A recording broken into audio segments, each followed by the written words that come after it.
The Steelers is a marquee franchise. Has been a marquee franchise majority of its existence. When we talk about the gold standard of football, you can't look much further than the Steelers. And they've done this entirely. There's not a when you look at the history of the Steelers, there's not a position that doesn't have a rich history. Owner is great. Head coach, you have Mike Tomlin. Quarterback, you have Big Ben. You can feel what you feel about off the field stuff, but Big Ben on the field was one of the greatest quarterbacks of his era. Running back, I mean, you had Le'Veon Bell. Le'Veon Bell was different. You had Jerome Bettis, wide receiver. Even though I know it's difficult, but take everything that's happened off the field, and Antonio Brown is one of the greatest wide receivers we've ever seen. You still have Lynn Swan. What I'm saying is there's not a position for the Steelers, and I'm talking from front office to the team. There's not a position that you can look at and it doesn't have a rich history. That spells a great organization. We're going to talk about a lot further in the show, but we're going to talk about a bad organization and what happens when the championship window closes. But one thing that I can say is the Pittsburgh Steelers, because their organization is run so well, you can never really, I'm not going to say they're Super Bowl caliber teams, but you can never rule it out just because of how well they've been run. And you can also tell how well an organization is run by their coaching fires and hires. And I think that the Pittsburgh Steelers has not fired a head coach or hasn't fired a coach, whether that's a defensive coordinator, offensive coordinator, head coach. They have not fired a coach mid-season since like the 40s, I believe, or something like that. I think it's the 40s. Well, that streak has been broken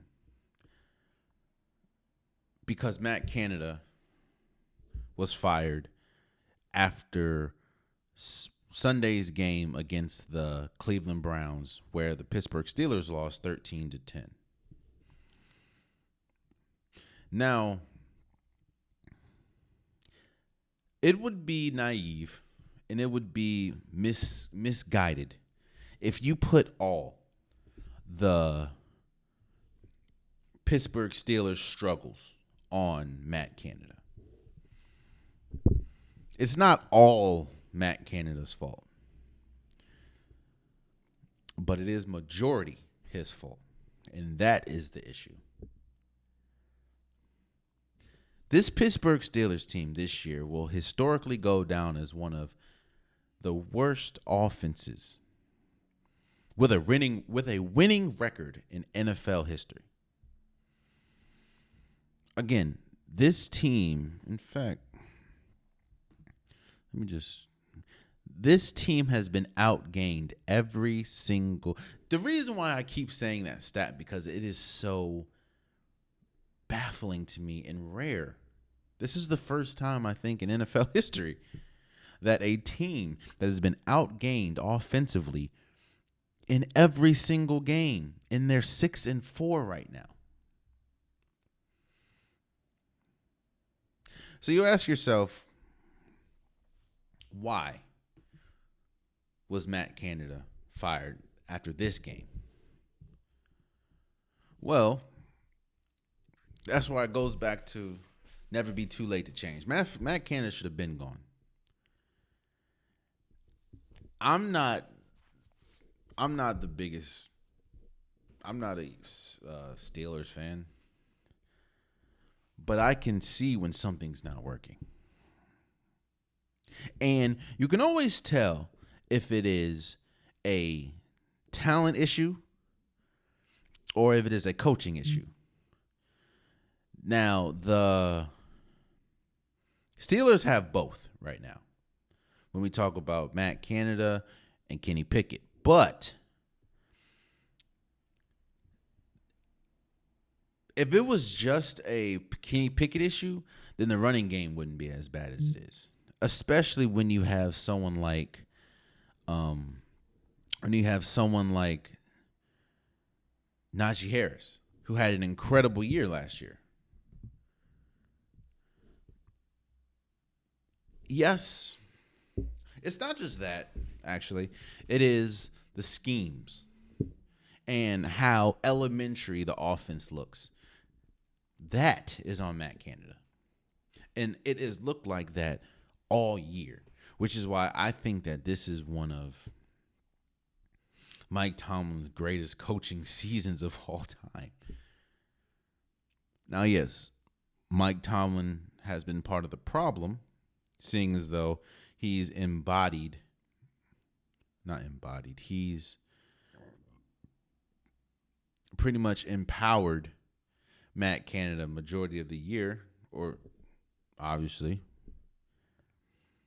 But Mike Tomlin in this defense has carried it to a 6-4 record at this point.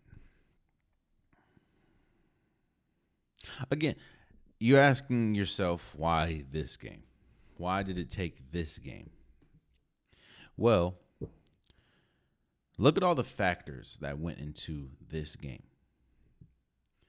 Going into this game, you're 6-3. You're going against a team that not only lost its starting running back earlier this year, but just a week ago, it lost its starting quarterback in Deshaun Watson. And not only did it lose its starting quarterback in Deshaun Watson, you're playing a rookie quarterback in Dorian Thompson-Robinson, who was a late draft pick in the later rounds. Dorian Thomas-Robinson didn't even throw for over 170 yards. He had 165. He didn't throw one touchdown. He didn't score. The touchdown was from Jerome Ford, a running back. And you didn't lose because the defense was trash. You lost because the offense, like it's done this entire year, has boggled down the team. Kenny Pickett was 15 for 28, 106 yards. This was again, yes, we have talked ad nauseum about how good this Cleveland Browns defense is. Yes, this is a Super Bowl caliber defense. Yes, Myles Garrett should be, in my opinion, in the conversation for MVP. Just because of everything that this Cleveland Browns team has gone through and the fact that they are 7-3. Yes, the AFC North, in my opinion, is the best division in football. But when you look as lethargic and when you look as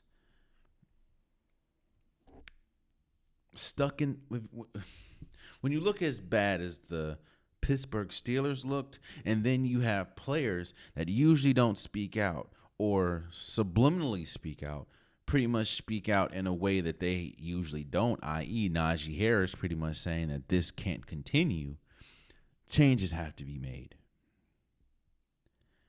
And I think what took the Steelers so long is history. Their history has been great. I'm not here bashing the Steelers at all. I'm actually praising the Steelers. They're not used to making in-season adjustments when it talks about quarterbacks. Again, I think the 40s was the last time they had to do that. But it was about time. Matt Canada needed to go.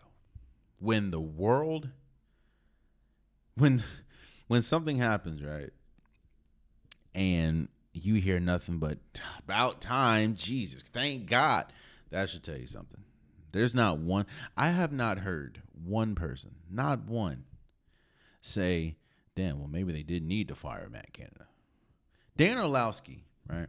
Dan Orlowski is probably one of the most positive people when it comes, or objective, let's say, people outside of Matthew Stafford. Dan Orlowski is one of the most objective people when it comes to the sport of football, and how he is very, very slow to blame a coach or a player. Like, he needs to see the whole thing.